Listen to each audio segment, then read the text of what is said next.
구체적으로 얘기를 하면 제국대학이라는 이름으로 되어진 유명한 대학이 있어요. 그 중에 1번이 동경대학교, 동경제국대학 옛날에 그랬죠.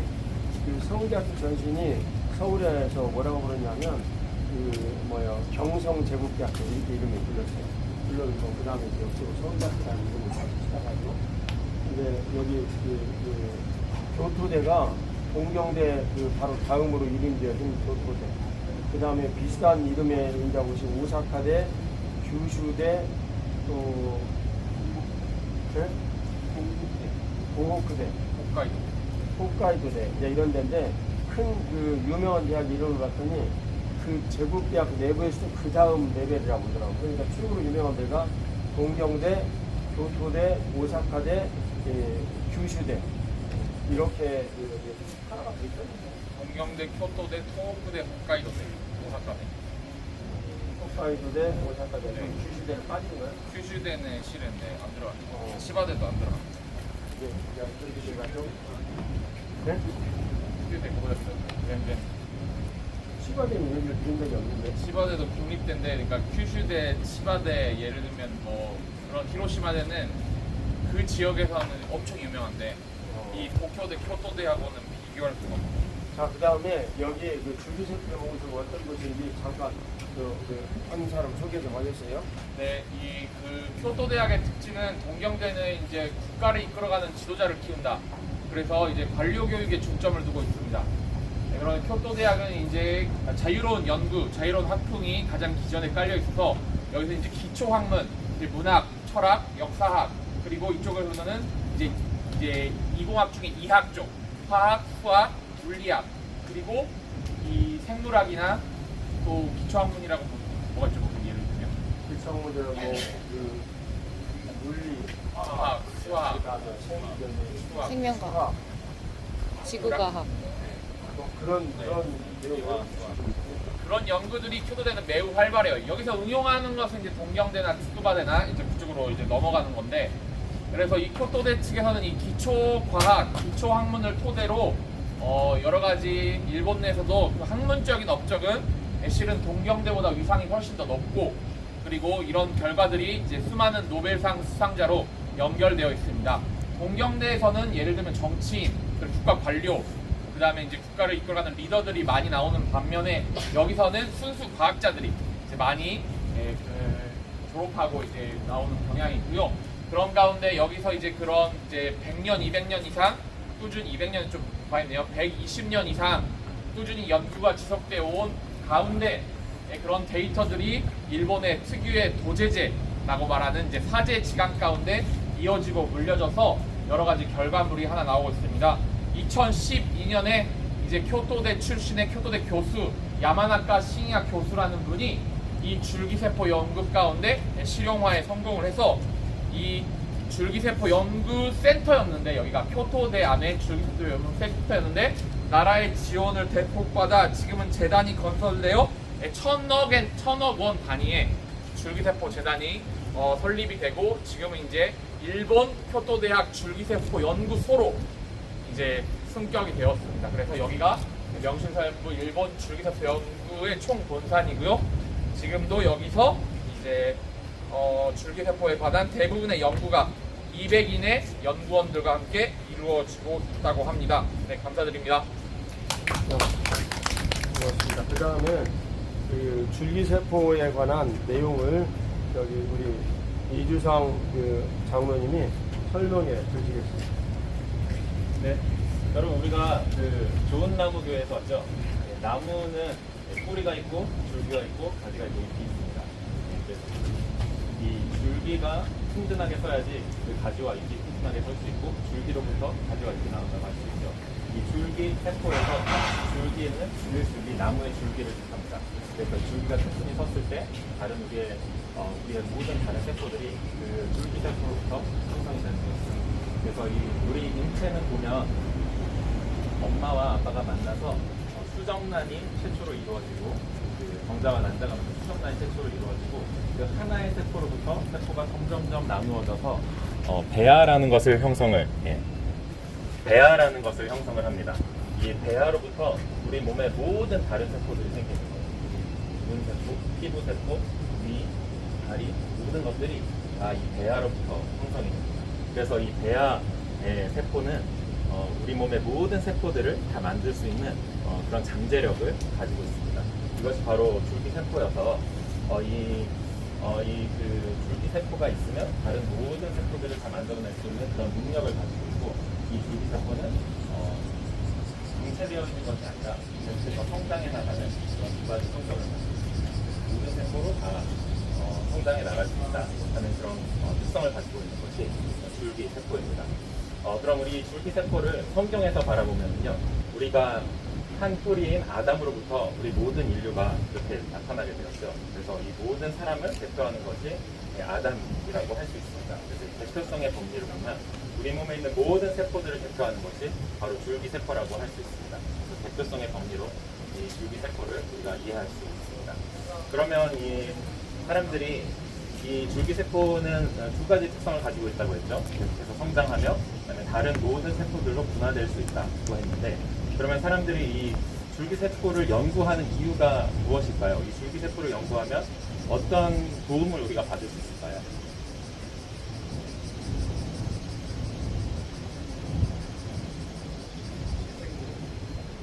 네, 재생 의료를 할 수 있습니다. 이 줄기세포가 있으면 다른 모든 세포들을 우리가 만들 수 있어요. 예를 들어서 사고가 나서 갑자기 이 사람의 폐가 찢어졌다 하면 이 폐가 손실이 돼서 숨을 쉴 수가 없게 되는데, 이 폐를 다시 만들어야 되는데 이 사람의 폐는 손상이 돼서 회복이 불가능할 경우에 우리가 만약에 줄기세포가 있으면 줄기세포로 폐를 만들어서 이 사람한테 넣어주면 건강한 사람으로 살 수가 있겠죠.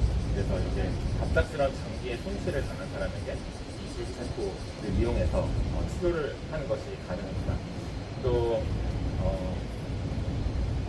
예를 들어서 또 이제 아기를 낳기가 어려운 그런 부모님들이 계시는데, 이 아기가 낳기가 어려울 때 난자에 이 줄기세포를 이렇게 심어서 그 난자로부터 이렇게 아이가 자라도록 할 수 있는 그런 가능성도 있습니다. 그래서 이 줄기세포를 연구하면 굉장히 우리가 지금까지는 어려웠던 많은 병들을 치료할 수 있고, 그다음에 그런 사고로부터 사람들이 계속해서 건강하게 살 수 있도록 할 수 있는 그런 장점이 있어서 이 사람들이 우리 많은 연구자들이 줄기세포에 대해서 연구하고 있습니다. 이 줄기세포는 크게 두 가지로 나뉘는데요. 우리 몸에는 배아 줄기세포가 있고, 그다음에 성체 줄기세포가 있습니다. 배아 줄기세포는 우리 어렸을 때 그 엄마 뱃속에 있는 아기가 가지고 있는 그 세포인데, 이 세포는 우리 몸의 모든 세포들로 다 분해될 수 있습니다. 그래서 강력한 잠재력을 가진 그런 강력한 생명력을 가진 그런 세포라고 할 수 있습니다. 성체 줄기세포는 우리 몸에 있는 세포들 중에 특정한 세포들을 만들 수 있는 그런 역량을 가지고 있습니다. 예를 들어서 조혈 줄기세포 같은 경우는 피를 만드는 세포들이고, 근육에 있는 줄기세포 같은 경우는 근육을 만드는 자기 그 근육에 있어서 실제 자기 장기에 가까운 데 있어서 근육 줄기세포는 근육을 그 자기에 가까운 그런 세포들을 만들어낼 수 있는 가능성입니다. 그래서 사실은 배아 줄기세포를 가지고 연구를 하면 우리 몸에 있는 모든 장기를 만들 수 있고 강력한 생명력을 가질 수 있기 때문에 가장 좋지만, 배아 줄기세포를 얻으려면 어떻게 해야 되죠? 배아 줄기세포를 누가 가지고 있다고 했죠? 사람 중에서도 엄마 뱃속에 있는 아기가 가지고 있다. 그러니까 배아 줄기세포를 연구를 하려면 엄마 뱃속에 있는 아기로부터 이 세포를 뽑아내야 되는데 굉장히 어렵고 굉장히 소량만 얻을 수 있습니다. 그래서 연구를 하는데 어려움이 있고요. 성체 줄기세포는 배아 줄기세포와 같은 강력한 생명력을 가지고 있지 않기 때문에 연구에 어느 정도 제한이 있습니다. 그래서 이런 한계에 있어서 그 줄기세포 연구가 줄기세포 연구가 한계에 부딪히고 있었는데, 오늘 우리가 본 이 줄기세포 연구소의 야마나카 시냐 교수님은 2006년에 보통 인간의 우리의 정상 세포로부터 줄기세포를 만들어낼 수 있는 그런 방법을 개발을 했어요. 그래서 이 정상 세포를 사람한테 그냥 우리의 피를 뽑아서 이 야마나카 팩터라고 하는데요. 이거는 유전자 4개로 이루어져요. 여러분 유전자가 뭔지 아시나요? DNA에 있는 유전자죠. 우리 인간의 유전자가 몇 개 정도 있나요? 몰라요. 한 2만 개에서 2만 5천 개 정도 있습니다. 이렇게 많은 유전자 중에 그러니까 우리 몸의 모든 기능이 이 유전자로부터 이제 결정이 되는데 그 유전자 2만 개에서 2만 5천 개 정도 되는 엄청나게 많은 유전자 중에 딱 4개를 뽑았어요. 예, 그래서 이 4개를 성체 줄기세포에다가 탁 넣어주면은 이 일반 성체 우리 몸에 그냥 일반 세포에다가 딱 넣어주면은 얘가 배아 줄기세포와 같이 다른 모든 세포로 이렇게 변화될 수 있는 그런 능력이 생깁니다. 그래서 2006년에 이걸 개발하고 2012년에 노벨상을 받으셨습니다. 예, 정말 훌륭한 분이시죠. 네, 그래서 그걸 이제 이 영어로는 IPS라고 하는데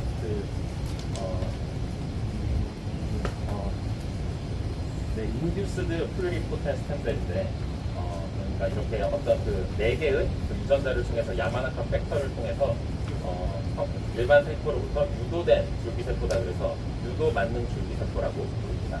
그래서 이 유도 만능 줄기세포가 개발이 되면서 이제 줄기세포 연구가 활발하게 이루어졌고 이 유도 만능 줄기세포를 통해서 많은 다양한 질병을 치료할 수 있는 그런 연구가 진행이 되고 있습니다. 그래서 현재는 총 7개의 줄기세포를 바탕으로 한 치료제가 이제 승인이 난 상태에 있습니다.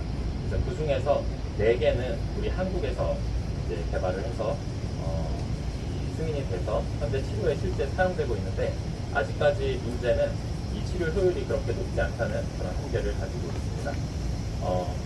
우리나라는 특히 황우석 박사라고 들어봤나요? 네. 네. 황우석 박사 어떤 일을 했죠? 네? 네, 황우석 박사 어떤 일을 했죠? 네, 잘 모르나요? 네네. 황우석 박사는 이 줄기세포를 이용하여서 이 새로운 개체를 이렇게 치료할 수 있는 가능성을 제시를 했는데 그 연구가 사실은 조작된 것으로 밝혀졌고 그래서 2000년에서 2005년 사이에 출간된 논문이 다 이제 거짓으로 판명이 나서 그때 우리나라에서 많은 돈을 들여서 투자를 해서 이렇게 줄기세포 연구를 진행을 하였는데 그것이 다 이제 허구로 드러났습니다. 그래서 정말 과학자 한 사람이 얼마나 중요한지 그 사람이 그런 다른 양심을 가지고 연구를 진행했을 때 일본에서는 이와 같은 물론 선거가 이루어졌는데 한국에서는 안타깝게도 많은 세금을 낭비하여서 그 한 사람의 연구자한테 지원을 했고 그 연구가 결국에는 아무것도 아닌 거짓으로 판명이 나면서 우리나라의 줄기세포 연구도 많이 위축이 되었습니다. 현재 일본에서는 이 야마나카 팩터, 그 야마나카 유도 만능 줄기세포를 이용하여서 이 치료제를 개발하고자 하는 많은 연구가 진행되고 있고요. 세계적으로도 일본이 가장 그 줄기세포 연구에서 앞서 나가고 있는 나라 중에 하나입니다. 이 줄기세포를 연구할 때 있어서 굉장히 고려해야 될 부분이 여러 가지 있는데 이 줄기세포를 우리 몸에 넣었을 때 이 줄기세포가 우리가 원하는 세포로 분화하도록 해야 합니다. 그래서 우리가 근육을 만들고 싶어서 근육 줄기세포를 근육에 넣었는데 이 근육에서 갑자기 뼈가 생기면 안 되겠죠. 그래서 근데 그렇게 하는 것이 그렇게 간단하지가 않습니다. 그래서 우리가 원하는 세포로 분화하게 만드는 것이 중요하고 두 번째로는 우리 몸에 줄기세포를 넣었을 때 아까 줄기세포는 어떤 특성을 가지고 있다고 했죠? 두 가지. 네, 모든 세포를 변할 수 있다. 또 쟤는 비슷한데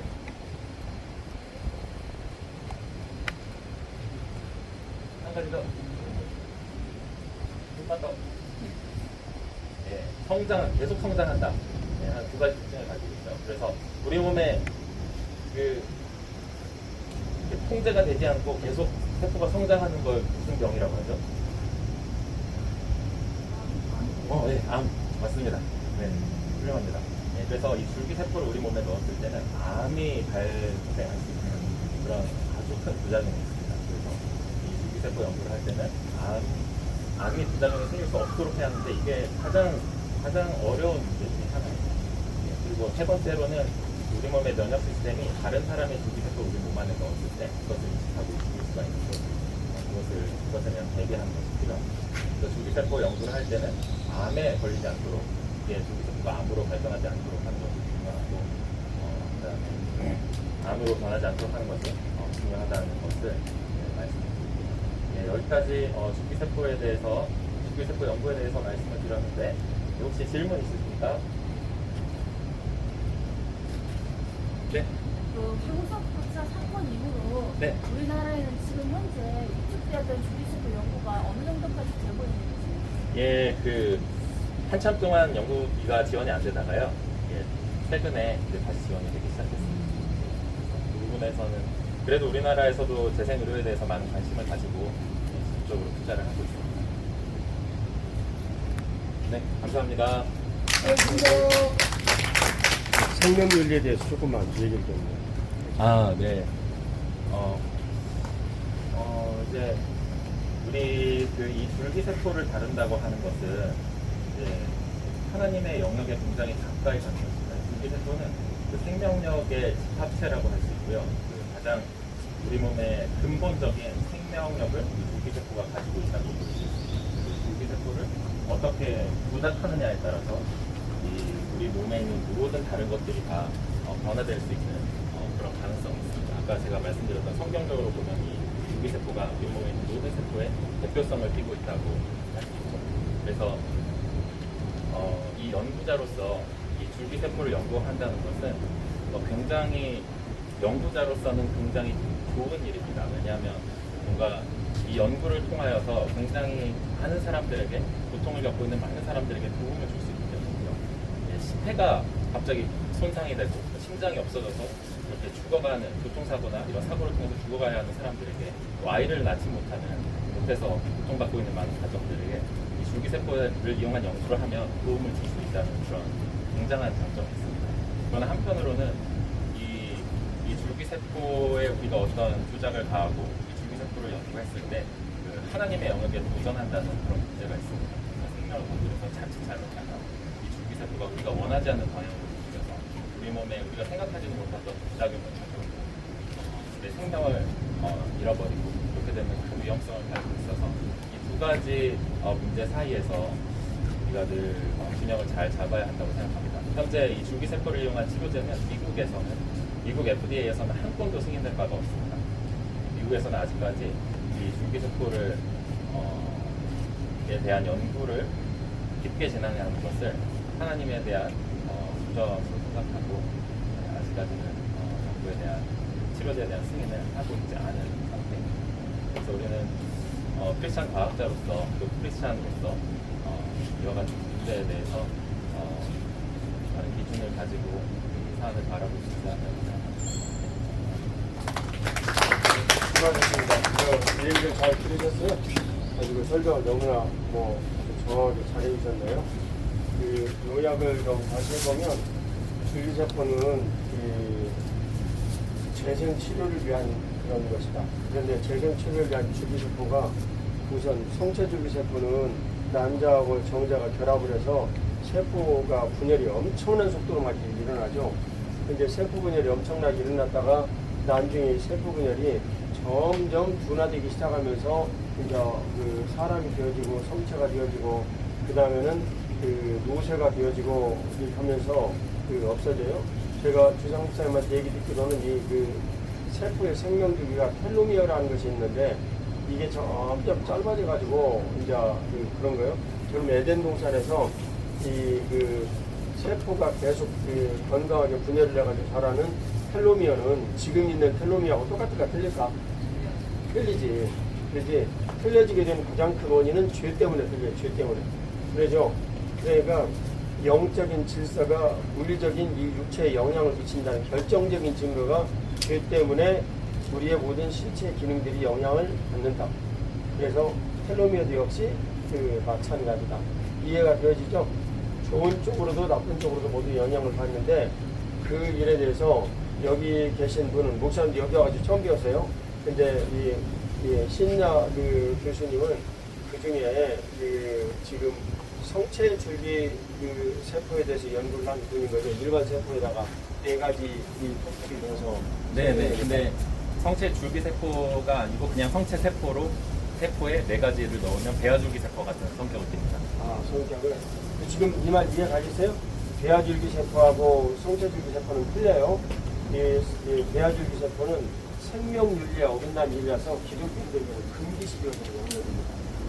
근데 그러니까 여성의 이제 생명의 출발점이라고 할 수 있는 난자가 있고 난자에 정자가 닦아가지고 자 이제 지금부터 XY 아니면 XX 이런 식으로 번식을 시작합니다. 그리고 관절 막 4조각 그 다음에 8조각 다 이렇게 쪼개지면서 이 세포가 이렇게 번식해 나가는 거예요. 어린아이 모습으로.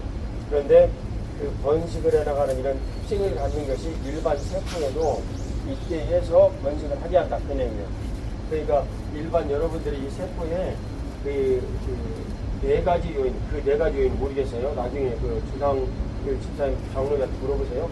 그 네 가지 요인이 혈태에 영향을 미치면 이게 베아주피셀 줄기세포처럼 분열을 하는 이런 속성을 띈다. 그런데 이 분열을 하는 것이 자연이 아니고 강제로 하는 것이기 때문에 이 분열의 속도가 계속 길어져 버리면 부상장로님 설명할 때 뭐로 된다고 그랬어요? 그게 암이 된다고 그랬어요. 그래서 모든 것은 정반합이 있는데 가장 중요한 그 내용은 하나님께서 만드신 일반적인 법리를 어긋나면 항상 거기에는 부작용이 따른다는 거예요. 그래서 그것을 연구를 거듭해서 치료하고 부작용 생기면 또다시 치료하고 이런 문제가 계속해서 생기는 거예요. 여기 교토대학의 야마나카 신야 그 교수님 연구실에 온 것은 이분이 일단 여기에서 최초로 무엇인가를 했다. 그게 줄기세포라는 이런 일반 줄기세포가 성체 줄기세포 같이 번성으로 왕성하게 해나가는 그런 그 연구를 했다. 그 다음에 이건 끝없이 성장을 하는데 가이드를 길을 잘 제시를 해가지고 잘 가게 해야지 안 그러면 엉뚱한 거 내장을 만들려고 그랬는데 갑자기 뼈가 생겨버리고 이런 일들이 있을 수도 있다. 이제 이런 거 여러분들이 이제 다 들으셨어요? 저희 야마나카 신야 교수님이 여기에서 일을 하게 된 동기는 앞에 있는 것부터 쭉 생각을 해보면 자유로운 학문의 분위기가 발상의 전환을 가져와서 이런 걸 하게 됐다. 그 다음에 부재제도로 꾸준하게 얘기를 하면서 모든 업적들이 축적이 되어져서 뭔가를 하게 되었다. 그리고 그 일들로 노벨상을 받게 되었다. 자, 이제 출발하도록 하겠습니다. 이 다음에 갈 곳은 중앙도서관 쪽으로 걸어가겠어요. 차를 타고 왔어요. 차를 타고 갔어요. 얼마 정도 하죠? 거의 차 타고 오는 건데 차를 타지 않고 다시 갔다가 다시 여기로 들어가야 돼요. 나라에서 세운 이야기야. 그 취지는 이제 그 대학교들을 각 지역에 세워서 그 지역에 있는 우수한 인재들을 모아 학문을 가르치고 그리고 그 학생들이 연구를 시켜서 무엇을 이루기 위해서 일자 일본 당시 그렇지 교육방병이었어. 그래서 교토 대학이나 동경대학의 초기에 지향을 했던 학문들을 보면은 그 꼭지가 담겨 있어. 뭐라고? 교육방병. 네, 그래서 교토 대학은 무슨 학과부터 시작되면 처음에는 다른 학과는 없고 이공대부터 시작해요. 이공대. 그래서 처음 세워진 학과가 이공대학이에요. 이공대학. 자, 세 가지 전공이 있었습니다. 맞추면은 목사님이 이공대인데 그 중에서 이게 너희들 굉장히 쉽고 어려워. 무기 가까워. 무기를 만들기 위해서. 화학. 누가 말했지? 철포. 화약. 네가 가장 가까워. 뭐라 했어요? 철. 제철. 그렇지, 제철. 저 맞았어요. 제철. 그 다음에 두 번째. 기계공학. 자, 세 번째. 이거 조금 떨어져. 물리 그런 거는 부국강병하고 바로 연결이 안 돼요. 조금 떨어져. 경제 아니면 이공대 교육이야. 자, 토목. 그러니까 토목, 기계, 철방 이 세 가지를 중심으로 대학교가 세워진 거야. 야, 꼭지가 어딘지 분명히 이게 되겠지? 그렇지? 그 다음에 이제 법대가 생기고 의대가 생기고 나중에 이제 문과대학이 생겼습니다. 자, 그래서 처음에는 47명이 입학했고 그리고 지금은 이제 2만 명 정도가 그 대학원과 다 합치면 와서대학도 대학생만 해도 10,000명이야. 그러니까 대학원까지 다 합하면 지금 2만 명의 재적이 있는데 여기 이 당시에는 1기생은 47명. 그러니까 이 사람들은 어떤 사람들일까? 그렇지, 이제 초엘리트들이죠. 초엘리트. 그런 사람들이 모여 있었습니다. 아까 목사님 말씀하셨는데 당시에 이런 취지로 일본 국내의 각 지역마다 대학교가 7개 세워졌어. 북쪽에는 뭐? 홋카이도. 그 다음에 이제 동북 지역에 동북대학. 자, 그 다음에 동경대. 그 다음에 오사카, 교토, 규슈. 마지막 하나? 너희들 알아? 너희들 알아요? 가고시마 규슈. 히로시마 정답. 여기가 좀 오늘 하네. 자, 이 7가지 대학이 각 군데마다 세워져서 취지는 비슷해. 꼭지는 뭐라고? 국강병. 그래서 이제 예를 들면은 큐슈에는 일본에서 가장 큰 제철소 같은 거거든. 그러니까 큐슈 대학은 거기에 인재를 보내기 위해서 세워진 대학이야. 동경대는 이제 관료들 배출하기 위해서 세워진 대학이고. 그러니까 취지는 똑같아. 취지는. 자, 그래서 처음에는 그거를 꼭지로 세워졌다. 그런데 그 지역적인 특색과 또 나라가 추진한 방향 때마다 그 7개 대학교가 각각 이제 학풍이 달라져 가게 됩니다. 자, 다음으로 넘어가겠습니다.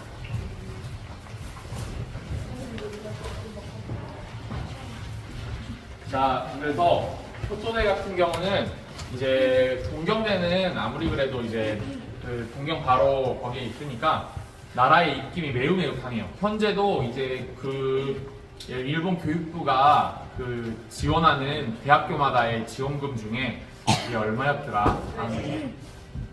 그게 한 한국 돈으로 몇십조 돼. 1년에 몇십조를 지출하는데 그 중에 반은 동경대 예산이야.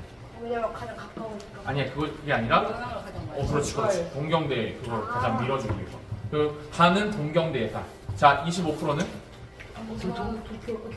교토대 예산. 나머지 25%를 모든 대학교가 나눠 가지는 거야. 5개의 대학교가. 아니, 다른 대학교. 일본의 모든 대학교들이 25% 나눠가지고 동경대가 그 7개는 혼자 반을. 동경대 혼자가 반을 탔어. 7개 그 대학교는 다못 벌어요. 7개 대학교. 자, 다시 한번 이야기할게. 몇십조 정도의 무슨 자세한 숫자를 파악하는데 몇십조 정도의 문부서, 그러니까 교육부에서 지원하는 대학교 지원 예산이 있어. 대학 지원 예산이 있어. 자, 그 중에 50%는 누가 가져간다고? 25%는? 나머지 25%를 일본 내 모든 대학교가 나눠. 전국의 모든 대학교가 나눠. 물론 그 중에 편차가 있겠지. 그 중에 홋카이도 대학이나 동국대나 그런 대학들 많이 가겠지. 그렇지. 동경대는 그 등록금이 엄청 싸시겠네요. 지원금 같은 거. 등록금은 일반 국립대랑 똑같이 1년에 한 500만 원 정도인데, 그런데 이제 그 지원이 많아. 그렇지. 연구할 수. 그러니까 동경대는 이제 나라에서 하는 사업들을 많이 해요. 근데 교토대는 여기 써 있는 내용 보면 대학 자치를 추구했다. 대학 자치가 무슨 뜻입니까? 스스로가 이제 대학교 스스로가 연구할 내용을 결정하고 학생들의 궁금한 점, 학생들이 하고 싶은 점을 존중해주면서 학품을 추진한다는 거지. 거기서 이제 예를 들면은 뭐 이렇게 그 학생들이나 총장들이나 이런 사람들이 스스로 막 싸웠다는 거죠. 여기 써 있는 내용인데, 교토대는 총장 공선이라고 하나요? 총장들을 자기들끼리 학교 내에서 선거로 이제 뽑는 학품이 일본 내에서 가장 먼저 생겼다라고 써 있습니다. 지금은 아마 대부분의 대학교가 그럴걸? 그런데 이제 그 교토대는 이제 그 태평양전 전부터 그거를 실현시킨 거죠. 그 자유에 대한 갈망이 이 학교는 굉장히 강했던 거예요. 제일 빨리. 그런데 그만큼 이제 학교 내에서도 분쟁이 많았고 어려움이 많았다라고 여기 나와 있네요. 총장이 막 퇴임을 하거나 쫓겨나거나 이런 내용들이 왜 써 있냐면은 이런 사람들이 학교에 무엇을 위해 싸운 거야? 자유를 위해서 꾸준히 싸워왔다는 거지. 이제 일본이 이제 그 태평양전에 뛰어들면서 이제 시민들이나 국민들 그리고 우리 기독교도 이제 탄압당한 만큼 대학교도 탄압을 당했겠죠. 그러면서 그런 내용이 있던 가운데 교토대는 싸웠습니다. 이런 내용들을 여기 써 있는 거예요. 그리고 총장들도 쫓겨나고 보수들도 막 퇴임했습니다. 그리고 어떤 총장은 뭐 이제 좌파다라고 몰려가지고 쫓겨났다 뭐 이런 내용들. 그게 사실인지 아닌지는 우선 알아보지 못해서 모르겠지만, 그래도 사실상 교토대가 일본대에서 좌파적 영향이 가장 강한 나라예요. 왜일까? 자유를 추구하다 보니까, 학생들이 연구하고 싶은 걸 연구하다 보니까 그런 기류가 또 있어요. 자, 넘어오겠습니다. 자, 여기는 이제 그 교토대에서 학생들이 했던 학교나 문화활동, 일상생활들에서 나와 있습니다. 그래서 열심히 이런 활동들을 꾸준히 했대요. 뭐 올림픽 같은 것도 했고, 이런 거 지금도 하고 있다고 하네. 교토 내 올림픽. 그래서 굉장히 이제 자유로운 학풍을 사람들이 추진한 거야. 자, 이제 국가가 그렇게 예산을 지원을 해주면은 아까 목사님이 꼭지를 잡은 것처럼 공부를 시키고 싶잖아. 나라에 도움이 되는 공부. 예를 들면은 미사일을 개발을 해라. 아니면은 원자력을 개발을 해라. 아니면은 그 나라의 세금을 잘 거둘 수 있는 시스템을 대학교에서 연구를 해라. 이게 이제 나라의 마음인데 교토대는 그쪽에 부합하지 않아. 마음대로예요. 마음대로까지는 아닌데 교토대에 목사님은 이제 대학교에서 공부를 하면서 늘 들은 이야기인데 교토대가 지향하는 점이 하나 있어. 이건 되게 웃기다, 얘들아. 교토대의 지향점이 뭘까? 이거 맞춘 사람 목사 상금줘야 돼. 되게 웃겨. 약간 엉뚱해. 되게 인간적이고. 공부하지 말고. 네. 부자. 네, 약간 이제 그 오기라고 할까 시기질투로 할까. 자신의 성공을 위해서 남을 우리 집사님 뭐 그 동경대 이기는 거. 동경대 이기는 거가 아니라 동경대에 뛰어넘는 거. 지금 따라가는 따라잡는 거가 아니라 동경대 예상 없는 거. 편입된 아니. 동경대 없는 거. 동경대 없어. 아니, 웃겨 이게. 동경대로 거기 전학 가는 거. 아니 그런 거 아니야. 되게 웃겨. 동경대가 예를 들면은 예산을 자기가 동경대가 예를 들면 뭐 지금은 교토대 가고 있잖아. 동경대가 뭐 배아 줄기세포로 갔다. 그럼 교토대는 그 따라가가지고 다른 거 먼저 다른 거예요. 다른 거. 그거가 먼저 교토대는 성체 줄기세포로 간 거야. 이거를 뭐라고 할까 얘들아? 라이벌 열심이지. 한수 더 떠서 가요. 동경대 반대를 가야 돼. 모든 학풍이 그래. 목사님 역사학과를 나왔잖아. 동경대 학파랑 교토대 학파가 있어. 동경대가 이런 주장을 하면 반드시 교토대는 어떻게 해? 반대야. 그러니까 거기 우리나라도 그래가지고 연고대. 그런 건가요? 교토대 연대가 실제로 그래요? 약간 라이브 네, 뭐 이제 그 운동할 때는 그렇다고 하는데 연구에서는 내가 잘 모르겠어. 네. 되게 웃겨 그런 게 실제로. 이거 청개구리 많이 들어갈까 약간 바나나 기질. 거꾸로야. 자, 그래서 이제 동경대는 이제 나라에 도움이 되는 연구, 돈이 되는 연구를 하잖아. 이 사람들은 그럼 어떻게 할까? 돈이 안 되는. 돈이 안 되는 연구를 해. 오락 이런 거. 그 기초적인 수학, 기초적인 이과대학, 그다음 기초적인 물리학 그런 거를 주구장창 파는 거야. 그런데 그 학문이 나중에는 어떻게 돼요? 탔어요. 다 써. 그래서 여기서 이제 유명한 학자들이 많이 등장했습니다. 실제로 아마 교토 대학생 그 하숙생 방을 이제 이렇게 재현해낸 모습이 유명한 학자들이 나와 있어요. 여기가 이제 우리 문학부 철학과의 니시다 키타로라는 교수, 일본에서 가장 유명한 철학자입니다. 이 사람은 헤겔 연구 중에서 이제 동양의 권위자로 독일에 건너와가지고 이제 우리 그 헤겔이라는 것은 목사님 전에 한번 가르쳐 준 거 있는데 헤겔이 무엇을 주장을 했을까? 시스템에 늘 기억 안 나나? 위아래가 아니라 정반합이라고 기억 안 나? 오, 기억 안 나는구나. 변증법이라는 내용을 해겔이 주장을 했어요. 근데 이 사람은 동양적인 관점으로 이 변증법을 굉장히 연구를 열심히 한 거예요. 그리고 나중에는 어떻게 하냐면은 그 동양의 선불교 사상에 있는 무아지경이라는 내용이 있어. 무아지경, 모라일체. 이런 사상과 해겔이 말하는 변증법을 융화시켜서 새로운 이론을 창조하는 거지. 그래서 이제 일본에서도 지금 이 사람을 존경하고 따라가는 사람들이 굉장히 많아. 이런 학자가 동경대에 있을까 없을까? 없어. 여기 자유로운 발상이 안 나와. 동경대는 나라를 위한 연구가 기초이기 때문에 이 사람은 그냥 자기가 하고 싶은 걸 그냥 한 거잖아. 자유로운 연구가 안 나와. 이 사람은 이제 유카와 히데키라고 해서 일본에서 처음으로 노벨상을 수상한 거 노벨 물리학상을 발견한 사람. 이 사람은 이제 그 무엇을 발견했냐면은 양자, 양자, 음자 그리고 중간자라는 게 있다. 이 사람 그거를 예견을 하고 이론을 구성을 한 거야. 근데 실제로 중간자를 발견을 못했어. 이 사람이 이제 그 내용을 33년쯤부터 주장을 하기 시작했는데 나중에 49년에 실제로 중간자가 발견이 된 거야. 그러면서 이 사람의 이론이 옳았다 하는 내용으로 목사 아까 말씀하신 것처럼 시초가 되었어. 이 사람이 노벨 물리학상을 주장하게 되었습니다. 그리고 이제 그 양자역학에 이 사람도 초석을 또 유명한 연구를 한 사람이 이 두 사람이 이제 학문적으로 굉장히 세계적으로 치고 난 건 니시다 키타로는 이 독일에서도 이 사람 연구하기 위해서 막 표도대 건너오기도 했어. 이 사람 노벨상을 수상했지. 그러니까 그 이제 그 40년대 50년대에 이 두 사람으로 해서 교토대 위상이 확 올라간 거야. 세계적인 연구자가 배출을 하면서 이 사람이 니시다 키타로. 이 사람이 유카바 히데키. 이사님하고 목사님하고 비슷한. 너랑 닮았어? 그래? 처음 들인데. 그래서 이게 그 교토대 가장 큰 특징이에요. 기초학문, 경제학 그 예를 들면은 뭐 재료공학 그런 것보다는 기초학문에 강한 학교입니다. 아까 목사님 말했지? 민주화운동은 우리나라 무슨 운동이 있었을까? 학생운동이 있었어. 학생운동. 뭐 하자는 운동이야? 공부시키는 걸 잘하는 거야. 여기도 똑같이 이제 자유와 해방의 바람이 불어가지고 학생들이 데모하고 스트라이크하고 그런 내용을 굉장히 열심히 했습니다. 그래서 교토 대학은 그때는 이런 영향이 지금도 굉장히 강하대요. 이거 다 그거야. 그 학생들의 선생님 그거 뭐라고 그러죠? 벽에 붙이는 거. 네. 대자보. 네. 이게 다 이게 붙였던 거예요 옛날에. 학생들 추천하고. 얘들아 이쪽으로 나와서. 여기 이게 있습니다.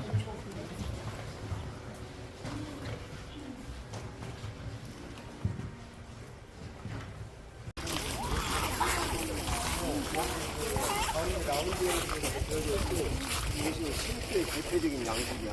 그 다음에 금장이나 막 이런 걸로 되어져 있지. 그러면 금 하면 뭘 생각나? 부자 생각나지? 그러니까 이 금하고 관련돼 가지고 되어 있는데 여러분들이 그 저기 조선 출병지 내용이 가가지고 그 휴대일 씨가 그 뭐 이거 저기 차 마셨던 데가 뭘로 돼 있었어 다? 금으로 돼 있었지. 그러니까 이 금하고 이 부하고 권력하고는 일치되어지는 사고를 이 사람들이 가지고 있었던 거예요. 그래서 금각사는 전부 다 금으로 입혀놨어. 오늘 우리는 거기는 안 갈 거야. 거기는 뭐 엄청 돈이 비싸고 기분 나빠가지고 왜 기분 나빠가지고 못 가냐면 거기 입장권이 부적이야. 나는 뭐 연구해야 되기 때문에 어쩔 수 없이 가가지고 바로 버렸지만 그 부적을 받을 이유는 없잖아. 그래갖고 거기는 안 가는데 이제 돌아가지고 다시 건물 한번 봐요. 건물의 양식이 사실 일본의 정신을 이야기를 하는 거예요. 건물이 상당히 생각보다도 엄청나게 크죠. 철수각의 이미지는 하늘이 보호해준다라는 이런 말을 띄고 있지만 실제로는 위험있게 내려오는 지풍, 그래가지고 다이묘들이 자기들이 누군가라는 것을 나타내주는 이런 건물이었어요. 근데 각 나라의 건물마다 그건 다 유사한데 일본도 역시 똑같았어요. 자, 아까 해자가 여기 만들어진 해자 조그만하죠. 해자 조그만한데 그래도 여기가 방어를 위한 성으로 만들어져 있었어요. 자, 여기 다이묘들이 오거나 아니면은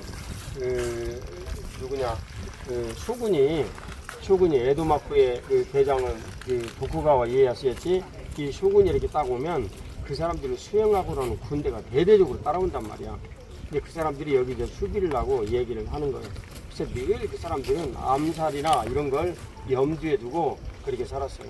그 쇼군인 도쿠가와 이에야스는 천하통일을 한 다음에 아이고 편안하게 살고 싶다. 그래가지고 아들에게 이 아들 도쿠가 뭐지? 히데타다에게 실제 물려주고 그 사람 뒤로 딱 물러났는데 뒤로 딱 물러가지고 실권은 자기가 가지고 있고 귀찮은 일만 아들한테 다 맡겼어. 일본이 누군지를 좀 알 수 있는 이런 내용이야. 그리고 쓴푸성이라는 곳에 이게 성을 짓고 살아가지고 거기 가가지고 나름 많은 이권들을 누리고 살았어. 예를 들면 뭐 세금 안 받겠다. 그리고 자기가 무역 이런 걸 다 이렇게 독점을 해가지고 권력이 있으니까 그래가지고 거기 있는 사람들의 모든 여기 추앙을 받고 도움받고 이런 식으로 이제 산 거지. 그게 새롭게 만든 성이 쓴푸성이라는 것이야. 거기서 완전히 죽었어. 다 인간 죽는 거야. 죽고 도쿠가와 이에야스의 이 뼈가 실제로 북방 오랑캐로부터 이렇게 지켜준다. 그래가지고 저쪽 도쿄의 북쪽에 보면 목사님이 맨날 가서 집회를 하는 니코 단지가 있어. 거기에 보면 매우 유명한 유네스코 등록 건물이 있는데 그게 뭐냐면 신사하고 천년 고찰이 거기 하나가 있어요. 고찰이란 절이야. 근데 목사님 가본 바로 현재까지 내가 가본 바로는 거기가 가장 음기가 센 곳이야. 귀신의 그 영향력이 이게 크다 이렇게 느껴지는 이런 곳이야. 근데 거기 갔을 때 도쿠가 이에야스 죽은 다음에 400년 기념 때 목사님 거기를 갔어. 가가지고 그 이에야스 뼈가 묻혀져 있는 데를 들어가 본 사람이 아마 한국인들로 도쿠가 이에야스 뼈 있는 데 가까이 가본 사람 몇몇 안 되는 사람 중에 한 명일 거야. 이제 들어가가지고 이제 갔어. 거기 가지고 기도드리고 왔어. 그래갖고 이 사람들이 염원하고는 별로 관련이 없을 거야. 이제 묻자고 하는 얘기야. 그리고 이제 도쿠가와 이에야스에 이 뼈가 거기 묻혀있다는 게 무슨 의미냐면 일본은 뼈를 갖는 사람이 모든 것을 가진다. 속담이 있어. 속담이 있는데 일단 이 뼈가 굉장히 중요해서 육군 대장 누구였지? 2차 대전 전범? 야마모토. 아니 도조 히데키가 전범 중에 전범이었거든. 근데 그 사람이 심판을 받고 재판적인 심판을 받고 불로 태워져 가지고 모두 화형을 했어. 근데 그 중에 신관이 그걸 진행하는 신관이 도조 히데키 뼈 하나를 살짝 감춰갖고 자기 주머니에다 가지고 나갔어. 그래갖고 그걸로 신사를 했어. 그 신사 이름 뭐야? 신사 이름 있을 거야. 하여튼 그 신사가 있어. 그래서 도조 히데키를 모신 신사가 뼈 요만한 거 하나 그렇게 안 채놓은 그런 거야. 이게 일본인의 의식도 이제 이해가죠? 그러니까 일본인들이 가지고 있는 이 생각 중에 뼈에 대한 인식이 분명히 있다. 그 내용도 여러분들이 기억해 두시기 바랍니다. 자, 그러면 지금부터 여기 단체 관광객 하는 걸로 이제 가도록 하겠습니다. 우선 그 위에 동그란 무늬가 몇 개 있지? 똑같은 무늬가. 동그란 무늬가. 저거 무슨 꽃일까? 국화, 정답. 국화가 누구를 상징하는 무늬일까요? 선왕, 정답이 맞아요. 그래서 일본을 대표하는 그 연구소, 서적 유스베리스가 쓴 연구소 이름 뭐지? 그래요, 맞아요. 그래서 여기는 원래 누구 거인 거야? 천황 거야. 천황은 누구한테 빌려주는 거야? 그런 이제 상징적인 의미가 저 국화 마크에 담겨져 있어요. 여기는 원래 천황 거다. 네. 여기 일본에 국화 얘기를 하면 일본 그 아이들이 대부분 뭘 자기들이 국화라고 얘기를 할까? 뭐라고 얘기를 할까? 사쿠라가 벚꽃이 국화라고 다 얘기를 해. 근데 실제 일본의 국화는 사쿠라가 아니라 이 국화야, 국화. 국화가 국화야. 국화. 근데 이제 잘못 알고 있는 거지. 근데 한간에는 또 뭐라고 주장을 하냐면 모든 사람들이 사쿠라라고 주장을 하니까 이게 국화지 하고 억지를 쓰는 사람도 봤어. 근데 그건 억지고 실제 일본의 국화는 국화예요. 그래서 국화를 엄청 소중히 키우고 국화를 꽃 피우는 기술이 천하제일이야, 일본인들이. 막 국화 하나가 뭐라고 말하냐면 여기에 누나 그 머리만 해. 머리 크기만 해. 진짜 이만해. 깜짝 놀라지. 그걸 가보지 않고는 몰라. 목사님은 가봤지. 가지고 다 봤지. 사진도 찍어놨지. 정말 사람 머리통만하게 국화를 키워놨어. 딱 한 송이. 이건 정말 대단한 일이에요. 국화예요. 자, 한 지역이기 때문에 전부 다 바닥에서 떨어져 가지고 마루로 만들어져 있었어요. 그래서 우리가 걸어다 했던데 마루 삐걱삐걱 소리 나는 마루 기억나죠? 네. 그 삐걱삐걱 소리 나는 것은 일설에 의하면 뭐 때문에 그렇게 해놨다고 그랬어요? 예, 닌자들이 쳐들어올 일을 대비를 해가 삐걱삐걱 소리가 나도록 이렇게 일부러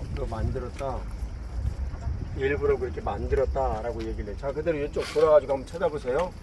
여기 보면 정원 있죠? 정원 보이죠? 일본의 정원은 특징이 어떻게 만들어졌다고 그랬어요? 인공적으로. 인도 스타일로. 여기 딱 보면 아기자기하게 다 이게 내부에 만들었어요. 원래 있었던 방이나 이런 흐름이 아니에요. 아기자기하게 다 만들어져 있고. 이쪽으로 한번 와보세요.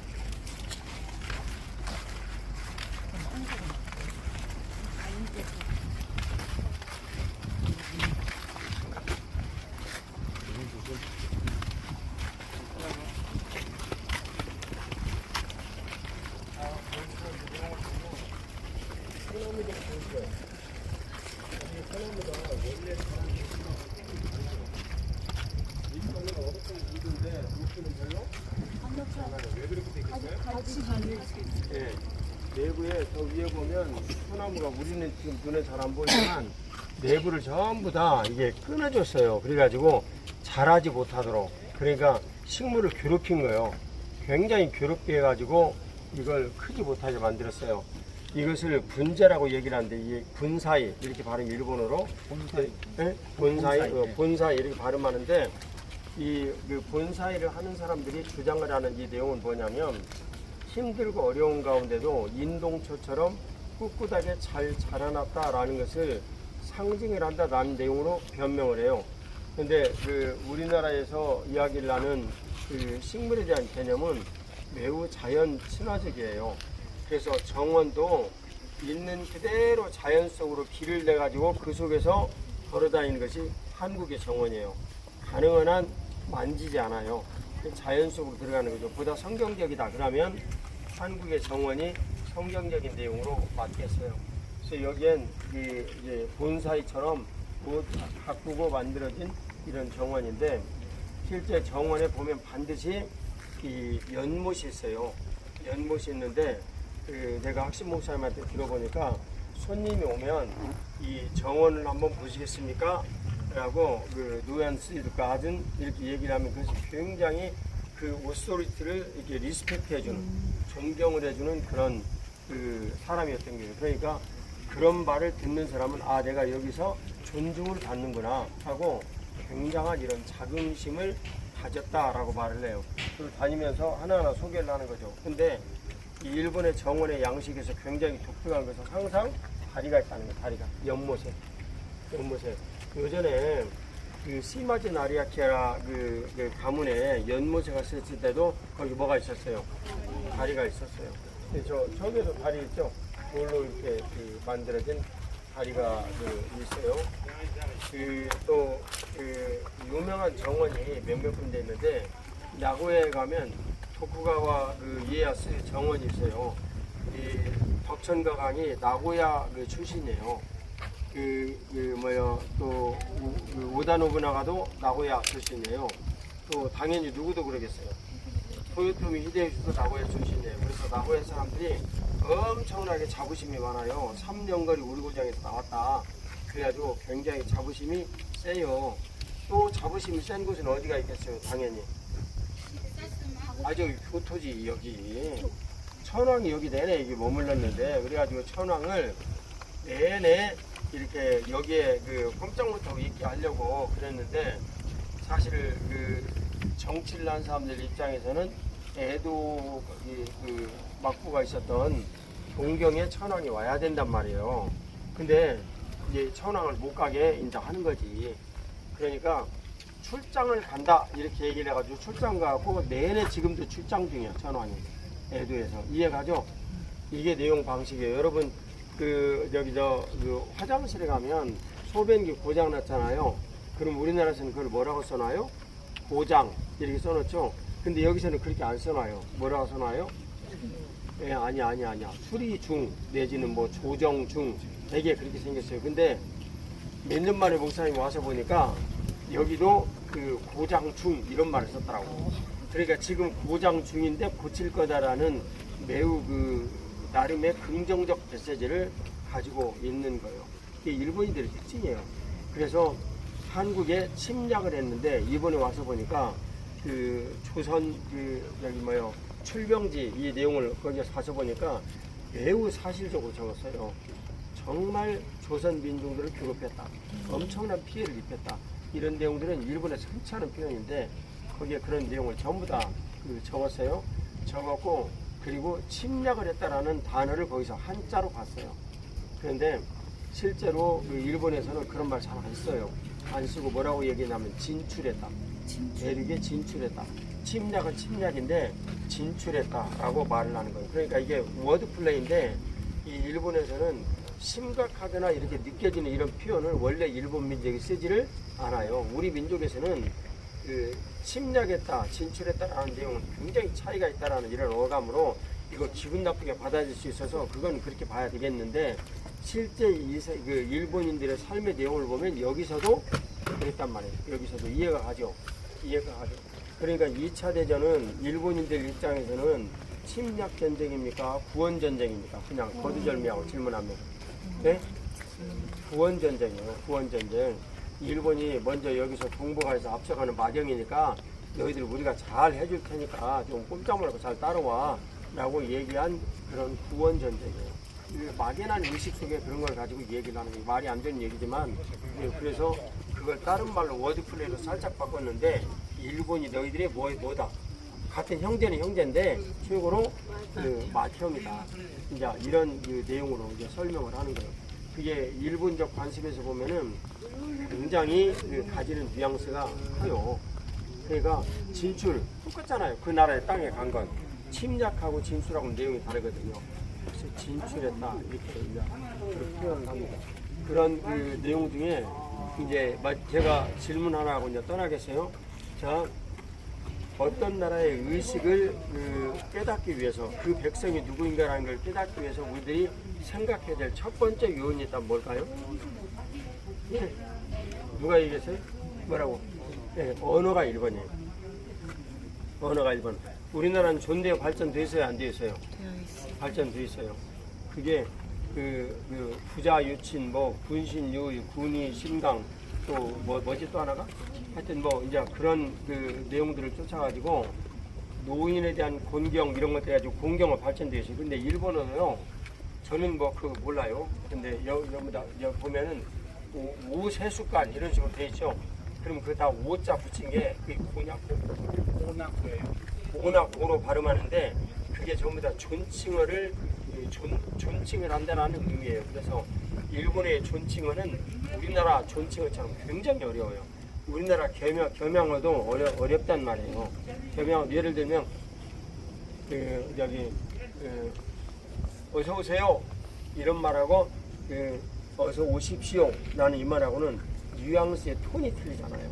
이게 존칭어, 겸양어 이런 그런 거예요. 그러니까 기침 만강하셨습니까? 한자로 써가지고 얘기를 하면 굉장히 극존칭이에요. 우리는 뭐 요즘 보통 그런 거 안 쓰죠.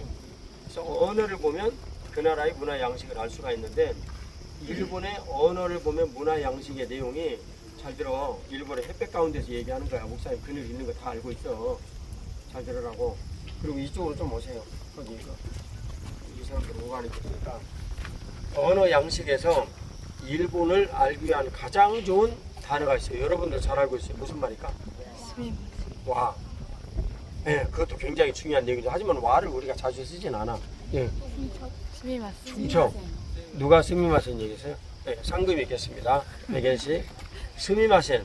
이 스미마센은 감사합니다. 땡큐도 되고, 그 다음에 sorry 이런 말도 되고, 오케이 이런 말도 되고, 뭐든지 다 통해요. 스미마센. 자, 제가 연구를 많이 해서요. 이 일본인의 의식구조를 연구하기 위해서 저는 스미마센이라는 단어를 연구를 많이 했는데 책에서 본 거 아니에요. 저는 연구를 할 때 항상 방법이 뭐냐면 현장에서 직접 경험하고 느끼는 것이 나의 연구의 초점이에요. 그리고 그것이 맞는가 틀리는가를 학문적으로 확인해 보는 거예요. 예수님께서 항상 그러셨어요. 예, 여러분들이 목사님이 그렇게 살았으니까 여러분들도 그렇게 해야지. 그러니까 우리가 눈으로 보려고 가는 거 아니에요. 내년도에 유럽 가는 것도 눈으로 보려고 가는 거예요. 눈으로 보려고. 알겠습니까? 위에를 잘 쳐다봐요. 아래를 쳐다보면 아래에는 목사님 안 계셔. 위에를 잘 쳐다봐. 그래서 얘가 아주 중요한 손님 로고스사 출판사 사장을 만났어요. 그래서 일부러 테스트를 해봤어요. 그분이 안에 들어가면서 문을 딱 여는데 내가 들어가잖아요. 그러면 나는 아레오 도자이마스 하고 감사합니다 하고 들어가잖아요. 근데 이분은 문을 딱 열면서 스미마센 그랬단 말이에요.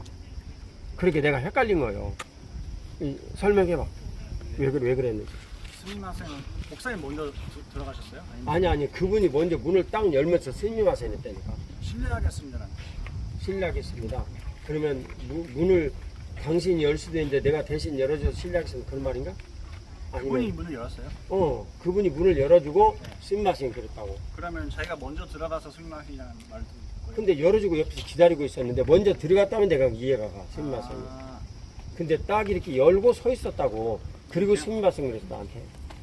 그 양반은 일본의 지식인이거든. 네. 내가 이해가 안 간 거예요. 도대체가. 그러니까 excuse me 뭐. 왜 하죠? 예? 저도 하는데 왜 하는지 모르겠네. 그러니까 스미맛은 그 저기 저 힘찬 목사님 또 하는 거지. 네. 근데 왜 하는지 모르지. 네. 그게 신도예요. 하는데 왜 하는지를 몰라. 신도 굉장히 무서운 인물 같습니다. 그러니까 일본인들은 그 부츠단이나 그 카미다나를 이렇게 놓고 자기들 문화라고 얘기를 하는 거. 지금 힘찬 목사님 얘기한 내용은 똑같아요. 이해가십니까? 이게 현장에서 보는 일본이에요. 자, 그래서 그 다음에 나올 땐 내가 또 어떻게 했겠습니까? 나도 테스트를 해야지. 현장에서 내가 공부를 하는 것이 필요하니까. 나도 딱 나와가지고 어떻게 했겠습니까? 내가 먼저 문을 열어줬지. 아니다, 스미마센 안 했지. 어떻게 하는가 살펴봐야 되니까. 내가 문을 딱 이렇게 열어줬어. 그랬더니 그분이 나가면서 뭐라고 그랬습니까? 스미마센 그랬어.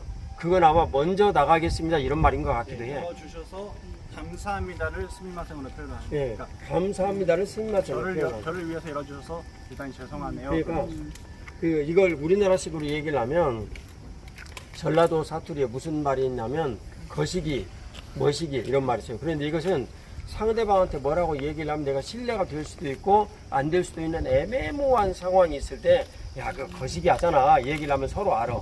그런데 서로 얘기를 하면 감정이 상할 수 있어. 이해가죠? 네, 그런 단어예요. 거시기, 머시기. 근데 이 거시기, 머시기는 전라도밖에 없어. 다른 지역에는 없어. 왜 그럴까요? 전라도 지역에 내내 소외당하고 그래가지고 아픔이 많아. 그래가지고 여기저기 가가지고 맨날 이런 말 저런 말 들을 가능성이 있어. 그래서 그런 문제들이 있기 때문에 거시기, 머시기 이런 단어가 계속 생기잖아. 야, 그거 거시기 하잖아. 그러면 조금 걱정스럽다 그런 얘기인데 그 말을 내가 직접 얘기를 하면 상대방이 상처받을 수 있어. 그러니까 직접 얘기는 안 해. 스미마센. 자, 언어. 그 다음 두 번째는 뭘까요? 예, 집이나 입는 것이나 그 다음에 그 먹는 것이나 이런 걸로 대부분 나타납니다. 이런 걸로. 자, 그 다음에 마지막 가장 중요한 질문입니다. 그러면 우리가 실제 그 표현을 하는 이런 내용, 짓는 거, 그 다음에 먹는 거 이런 건 우리가 인간이 선택을 해서 할 수가 있는 거잖아요. 고구마를 많이 심어서 먹을 수도 있고 감자를 많이 심어서 먹을 수도 있고 귀리를 많이 심어 먹을 수도 있고 그건 우리가 하는 건데 실제로 이 나라의 모든 것들을 가장 크게 좌우하는 것은 무엇일까요? 지형. 오케이. 지형. 좋아요. 또. 예? 아, 종교는 그 다음에 생긴 거지. 가장 중요한 것은 뭘까요? 지도자. 집단. 아니에요. 가장 크게 뭐냐면 1번이 기후야. 비가 내리는 거. 햇빛이 비치는 거. 바람이 부는 거. 이것이 가장 큰 영향을 미치고 그러니까 춥고 덥고 건조하고 막 습하고 이런 것이고 그 다음 이제 그 두 번째가 지형이에요. 일본은 무슨 나라예요? 섬나라예요. 이게 지대한 일본인들 여기서는 섬에서는 도망갈 데가 없어. 못 가니까. 그러니까 서로 어떻게 하고 살아야 돼? 잘 지내야 돼. 서로 해치지 말고 그것을 한 단어로 나타내는 게 와예요. 와. 지금 현재 일본의 연호가 레이와 그런 말. 레이와. 와의 와. 쇼토쿠 타이지가 성덕태자라고 불리는 이 사람이 일본에서는 굉장히 유명한 위치를 점하고 있는 사람인데 이분이 7조냐 17조냐 17조. 예, 17조 그 일종의 어떤 법을 만들었어요. 그 첫 번째가 와를 존중하라 이 말이에요. 그러니까 얼마나 일본에서는 와를 존중하는지 알겠죠? 서로 피해 입혀봐요. 우리 서로 죽으니까 서로 잘 지내자 그런 말이죠. 피해 입히지 말고 친하게 지내자. 친하게 지내자. 옆에 있는 사람에게 얘기해봐. 친하게 지내자. 그게 이제 와야 와. 알겠죠? 자, 그러면 요약을 해보면 그 나라의 민족성을 결정하는 가장 중요한 1번 뭡니까? 이제 출발하겠습니다. 돌아가지고 나갈게요. 왜 옛날 물건들 이렇게 딱 모아놓고 그런 걸 자꾸 이렇게 보고 그리고 그에 대해서 뭐라고 얘기를 하고 그건 좀 궁금하잖아. 그러잖아. 역사는 항상 진보를 해갖고 지금 만든 것이 가장 좋지.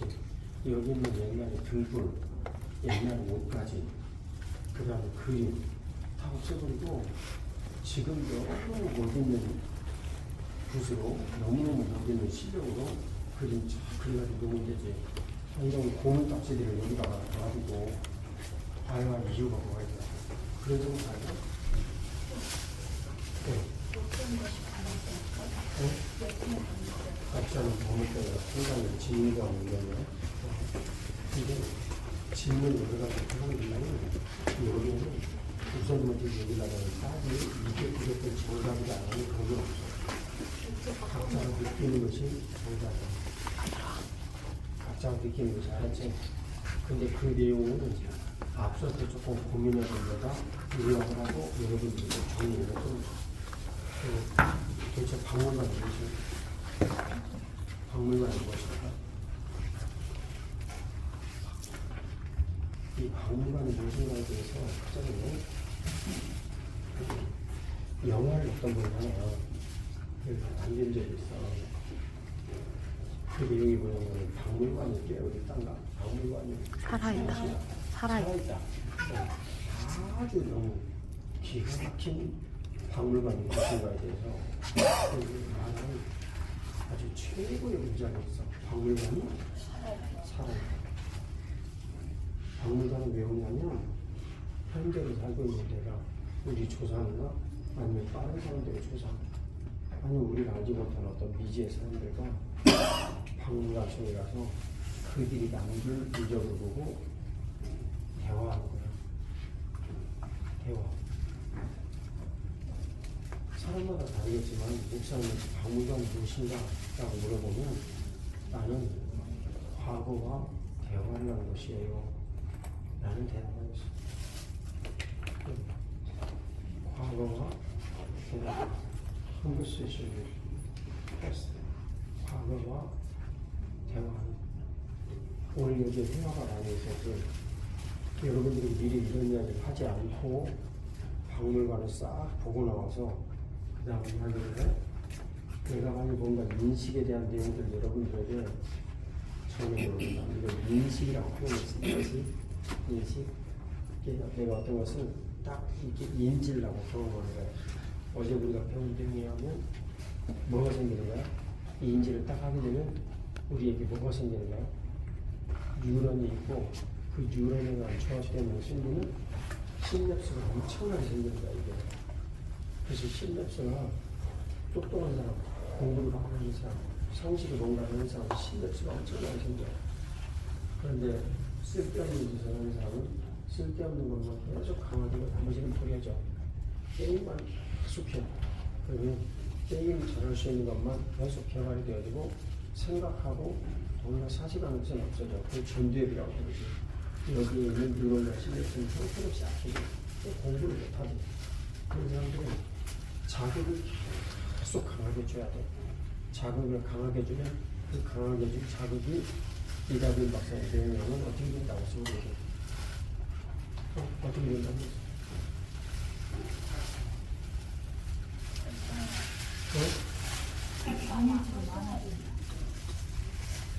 설상화가 뭐야?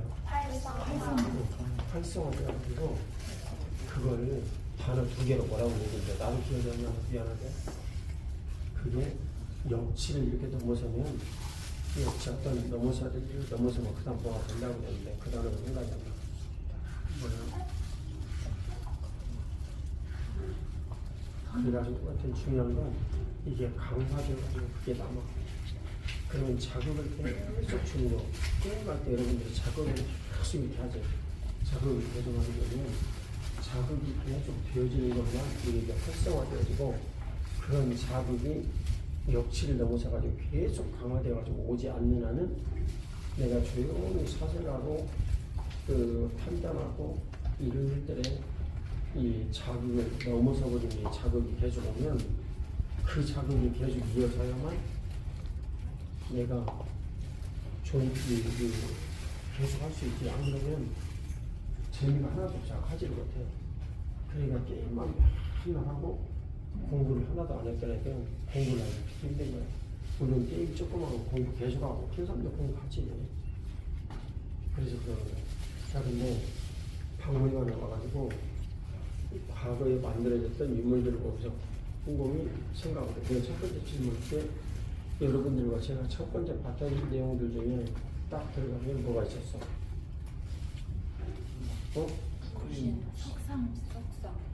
석상 있지. 그걸 뭐 이천왕상이라고 그러는데 원래 그게 사천왕상 중에 틀림없이 하나인데 예를 들면 사천왕상은 어디에 있냐면 칼을 들고 이렇게 서 있는 사람은 북방 다문천왕, 남방 북방 다문천왕이라는 사불교의 그 왕이야. 그 다음에 탑 같은 거 이렇게 들고 있는 그런 사람은 남방 증장천왕 그런 거야. 그다음에 비파 뭐 이렇게 들고 있는 그런 이상한 애 하나 있어. 그것은 서방 광목천왕이라고 해. 한자가 있거든, 한자. 그 다음에 동방지국천왕은 어떤 모습인지 생각이 안 나. 그냥 이렇게 여울로 그려지는 것 같고 이렇게 서 있는 이런 생각 같은데 동방지국천 이렇게 불렀어. 그리고 사천왕 사는데 이런 모든 것들은 왜 만들어졌을까? 왜 만들어졌을까? 우리가 살고 있는 세상 이후의 삶에 대한 두려움 때문에 만들어졌습니다. 자, 기억하는 사람 얘기를 해봐요. 여기 일본의 불교의 입장에서 우리 지금 일본 종교 이해할 사람에게 굉장히 중요한 점이 있어서 일본의 그 불교에서 세 가지를 사람들이 부여한다고 그랬어. 세 가지. 첫 번째 뭘 두려워한다고 그랬지? 지옥을 두려워한다고 그랬지. 흘려서 모르는 거야. 일본 사람들은 지옥을 두려워한다고 그랬어. 지옥의 반대는 어디에서? 강남. 그러니까 중들어 들어가지고 그리고 죽으면은 그 중들어가지고 목 딱똑똑똑똑 두드리면서 연부를 하면 신이 된다. 일본인데 그 의식 세계야. 그 일본인들이 죽으면 반드시 뭐가 된다고 생각해? 신이 된다고 생각해. 신이 된다고. 그 다음에 두 번째 두려운 것은 뭘 두려워한다고 해서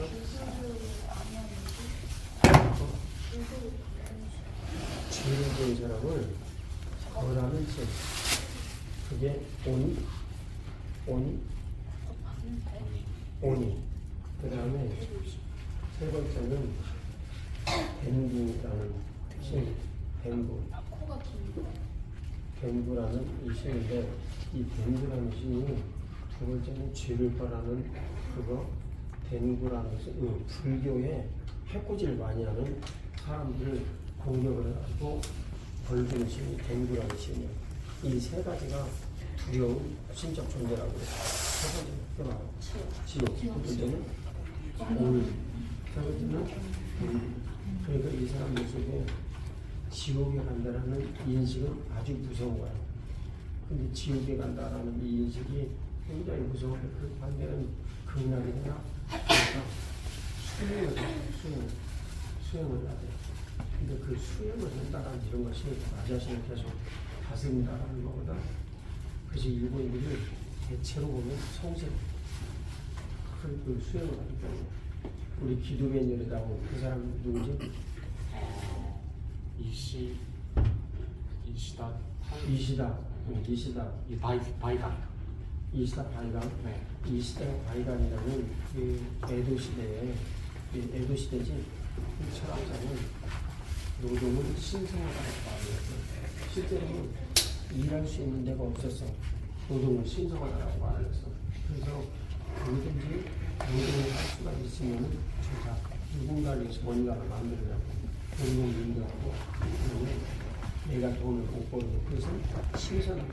이렇게 이해가 그러니까 극락세계라는 의미가 뭐냐면 선행을 많이 해야만 갈 수 있는 거. 그렇게 이해를 해서 선행을 많이 해야만 이제 할 수 있는 것인데, 자, 정신 차리라고. 넌 이거 내가 이렇게 딱 떨어져도 별로 억울하지 않죠? 왜 그런 줄 알아? 네가 목사님 인정하기 때문에 그래. 저 사람이 나쁜 의도를 갖고 그렇지 않다. 그렇지?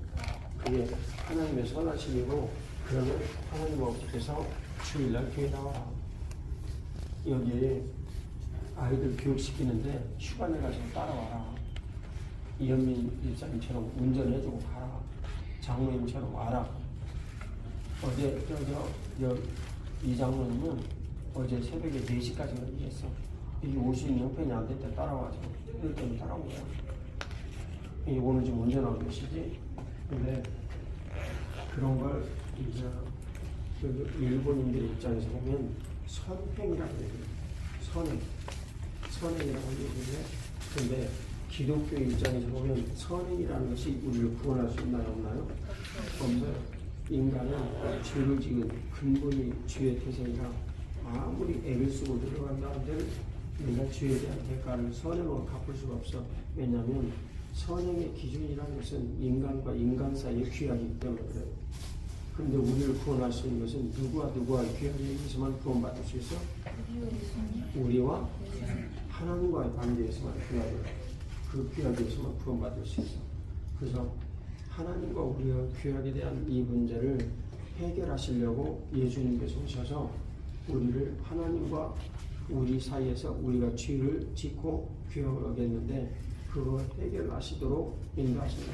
그래서 우리는 뭐라고 그러냐면 하나님 중심이라고 불러. 그럼 일본인들의 세계관은 누구 중심이야? 개인 중심. 사람 중심. 개인 중심이라고 얘기를 해도 좋아. 사람 중심. 박근우 요양이가 지금 가장 이리 와. 자, 신나게 이거 정신 차리고 잘 들려야지 말이야. 이거 어떻게 들이 가만히 있어. 아, 가. 내가 어떻게 했는지 그쪽에 인사한다 알아? 꼬집 갔어. 하지만 바꾸는 거야. 우연하게 잘 참아서 무지하게 세게 꼬집 갔는데. 너희들 같으면 이미 비용기로 난리 났어. 울었을지도 몰라. 안 그럴 거라고? 그럼 얘는 알고 있어. 그럼 이거 봐. 테스트 해보자. 그거 이제는 하도 많이 당해가지고 목사님한테 안 넘어가야 돼서. 이제 그런 거야. 그러면 극락과 반대로 이제 있는 건데 왜 그들은 선행이라는 개념을 얘기를 하냐면 착하게 선행을 많이 하면 그것을 이제 업보를 해결한다. 불교의 세계관에서는 그래. 내가 지금 주에 대한 업보를 착한 일을 많이 해가지고 해결한다. 이런 거야. 그것을 많이 하면 다시 윤회해가지고 태어날 때 좋은 이런 걸로 태어나. 예를 들면 부잣집에서 태어나고, 그지? 행복하게 잘 사는 것이 태어나고, 머리 좋은 사람은 태어나고, 막 이런 거 얘기하는 거야. 지위가 막 높은 사람은 태어나고, 그걸 윤회라고 불러. 이 윤회를 뭐라고 그래? 린네. 이름이 여러 가지네. 그래서 봤더니 윤회는 또 다른 거던데.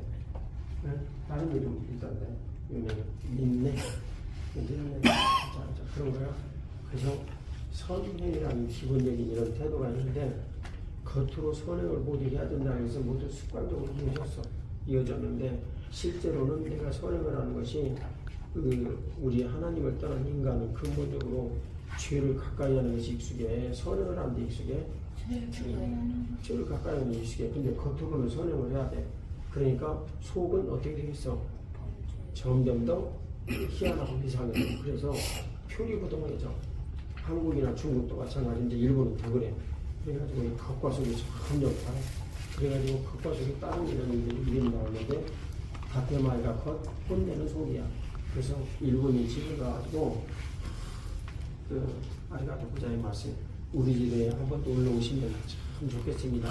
근데 덕적 놀러 가면 되는데 일본에 안 돼요. 그리고 놀러 가보면 이 무식한 사람 만나. 그래. 아오모리 지역은 7번 정도는 와라고 얘기를 해야 맞대. 숫자를 해갖고 그 이전에는 5번 정도 해가지고 찾아가면 이 김건우 무식한 놈 다시는 가까이 하지 말아야지 이렇게 되는 거야. 그 김건우 이상하지 않냐? 5번이나 와라고 그랬는데 그지? 그리고 이제 그게 일본이야. 그러니까 이 세 가지 이제 우리 나가야 되니까 얘기를 하자면 첫 번째 일본인들이 두려워하는 것은 지옥, 두 번째는 오니, 세 번째는 댕구, 이걸 두려워해. 근데 이 일본어로 지옥을 이들이 두려워하는 이런 이유는 선행을 하면서 살지 못했기 때문이다. 그래서 이 문제를 해결하지 못하면 안 된다. 그래가지고 그 불교의 중들이 와가지고 돈 많이 내면 이 비석도 더 크게 세워지고 막 이렇게 오랫동안 이렇게 고승들이 와서 해줘. 그런 거 한 사람 오는데 어떤 사람은 몇백만 원, 어떤 사람은 500만 원, 어떤 사람은 2천만 원 막 가. 그래. 돈 다 틀려. 그러니까 그것만 받으면 드린 줄 알겠지. 그지? 곤란하다고. 그런데 그게 불교가 가지고 있는 세계관이 이 일본인들 머릿속에 차 있어. 우리가 일본 종교를 하려면 어떻게 해야 되겠어? 이 내용을 알고 이 내용을 가지고 적용을 해야 되겠어? 아니면 무시해버려서 적용을 해야 돼. 자, 그래서 이런 일들을 보면서 과거와 내가 대화를 하는 거야. 과거와 대화를 시간이 없으니까 이제 나가야 될 것 같으니까 한 가지만 더 물어볼게. 여러분들 가면서 맨 처음에 족자들이 막 글쓰는 거 많이 봤지? 그걸 보고 내가 뭘 느꼈다고 몇 사람 하면 얘기해. 그걸 보고 여러분들이 대답을 안 하는 것이 이 뮤지엄이 무엇인가를 전혀 모르고 지금 왔다리 하는 거예요. 내가 이제 중간에 글 써진다 왔더니 이동화도 왔다 갔다 하고 그냥 뭐 이들 3명도 왔다 갔다 하고 그래가지고 끝들이 서서 잘 그러라고 그랬어요. 저기들은 잘 안 들려. 옛날 사람들이 어떻게 그 많은 한자를 쓸 수 있었는지 보면서 느꼈어요. 아, 그렇게 어떻게 그 많은 한자를 쓸 수 있을까? 아, 훌륭하네. 그 많은 한자를 쓰려면 그 많은 한자를 알아야 되잖아. 그걸 쓴 거지. 정학신 목사님은 한자를 3만 자를 외웠어요. 3만 자. 생각보다 정학신 목사님 똑똑해.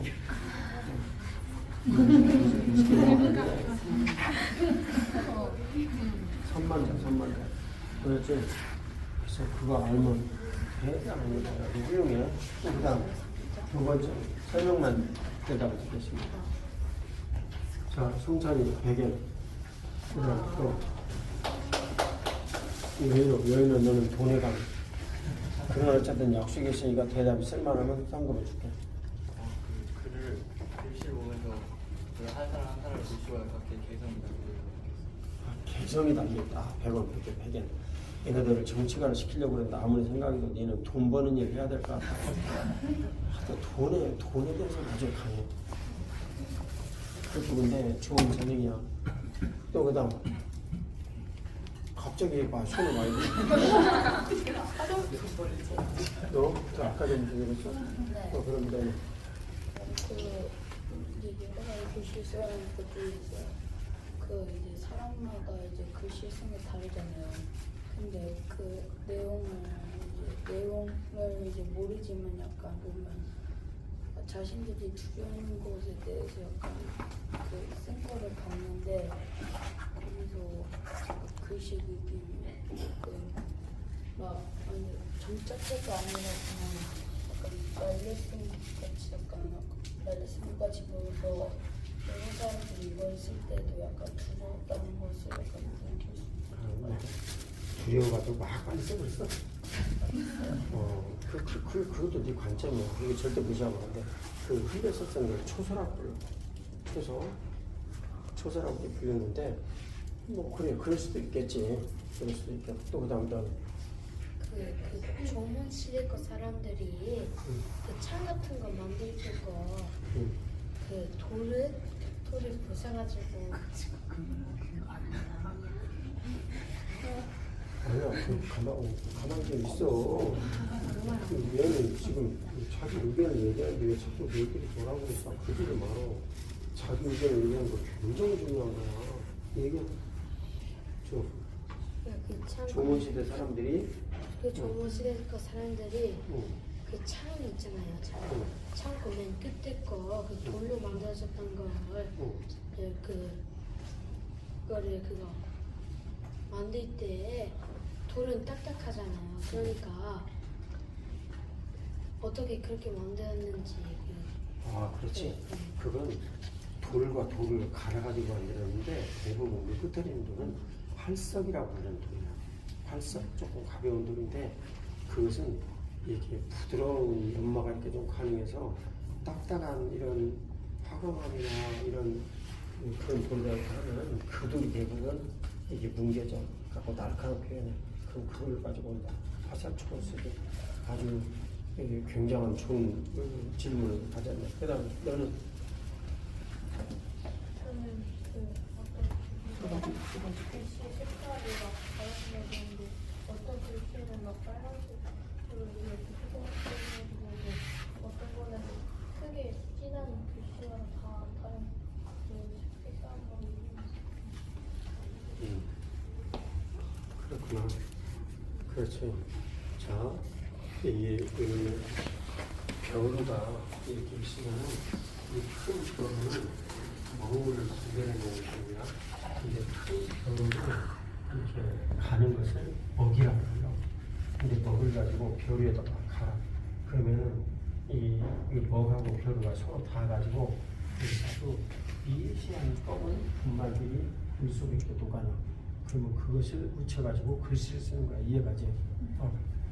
그게 이 머루와 그게 예를 들어 뭐 청나라의 어떤 뭐 엄청난 뭐 황제가 화사한 뭐 이런 거 막 그 실제 속에 그런 것도 있거든. 그런 것도 있고 그런 것도 있고 막 이런 전시품이 있었어. 근데 그 소장가가 청나라 황제가 준 걸 사들이고 누가 사들이고 막이 머루와 벼루 막 엄청나게 종을 샀는데 그 여러 가지 종류가 있어요. 형편없는 것도 있고 뭐 아주 멀리 있는 것도 있고 막 황제 같은 것도 있고 막 누가 있고 서사들어. 그래가지고 이게 다 있었는데 그러한 머루와 벼를 딱 보고 질문을 했어요. 당신은 내가 본 이 머루와 벼 중에 가장 가치가 있는 것이 어떤 것이 있습니까? 라고 질문을 했어. 그분이 얘기를 하는데 청나라 강희제가 미안한데 청나라 그 황제가 화살이랑 이 머루와 벼가 그 뒤에가 써져 있기 때문에 그것을 들고 참 어떻게 이걸 신비한 것을 수집하셨습니까? 라고 말을 했어. 그런데 그 사람이 가지고 조그마한 거 하나 이렇게 들고 왔어. 들고 왔는데 들고 온 게 뭐냐면 요만하게 생긴 조약돌이야. 근데 가운데가 이렇게 파졌어. 이 가난한 선비가 돈이 없어가지고 오목하게 파인 벼루같이 생긴 이걸 가지고 와서 먹을 그 위에다가 얼마나 갈았든지 이게 푹 패인 거야. 그분이 나는 이보다도 아름다운 벼루를 본 적이 없습니다 라고 말을 했어요. 여러분들은 오늘 이 물품 쭉 보면서 어떤 물품 여러분들을 가장 마음을 잡고 힘들었어?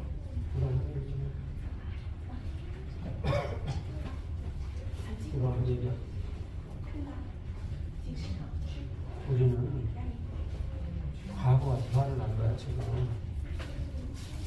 진짜 중요한 과거에 대화에 대한 내용은 기독교인한테 조금 다른 얘기인데, 여러분들 뭘 보고 가장 감동했어?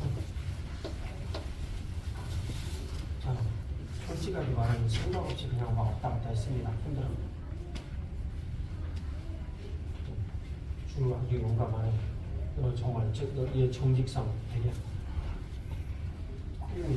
자기 생각을 감추지 않고 정직하게 얘기한다는 게 굉장히 훌륭합니다. 보기는 본 것 같은데 뭘 봤는지 모르겠습니다.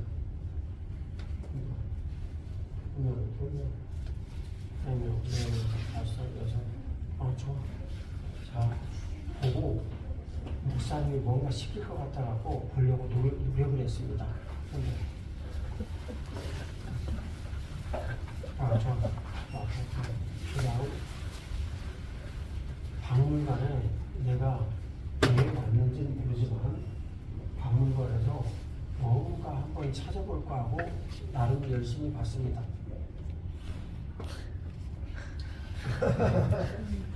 너 그런 생각도 했어? 좋아. 자, 그 다음에 나는 박물관에 온 것을 내 인생의 영광으로 생각합니다. ご観覧中の皆様、本日はご来館いただきありがとうございました。ただいま5時です。閉館の時刻が参りました。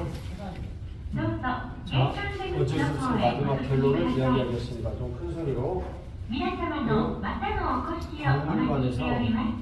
저와 여러분들이 느끼는 것은 이 물건들은 누가 쓰고 누가 도구로 쓰고 종이에다 뭔가 자기 생각을 표현하고 그랬죠. 그 내용들을 가지고 우리가 과거 대화를 하는 거예요. 그런데 그런 일에 대해서 우리가 익숙하지를 못하고 알지 못하면 대화를 할 수가 없어. 우리는 2000년 전에 오신 예수 그리스도와 우리가 늘 대화를 해야 돼. 뭘 보고? 성경을 보고 그 대화를 해야 돼. 그래서 그것을 현장에서 확인하려고 목사님이 이스라엘에 2번 갔다 왔어. 내년도에 김은결이 서울대 가면 5천만 원 헌금한다고 그랬으니까 그거 하고 이윤재가 한다고 그랬으니까 이윤재는 하고 그러면 1억이면 정말 가겠다고 네. 그래서 가서 그런 얘기를 하려고 해요. 자, 박물관은 과거와의 대화를 하는 것이다. 근데 과거에 뭔가 생각하고 지냈던 사람들이 남기 유물들과 대화하는 거. 이해가 가죠? 이 절대 잊어버리지 말고 목사님을 봤던 최고 감동적인 것은 이 많은 돌 위에다가 어머니가 자식들 먹여 살리려고 곡식을 열심히 가른 벼루를 봤어. 그것이 내 마음을 그렇게 감동을 시켰어. 눈물이 나도 가르칩니다. 그래서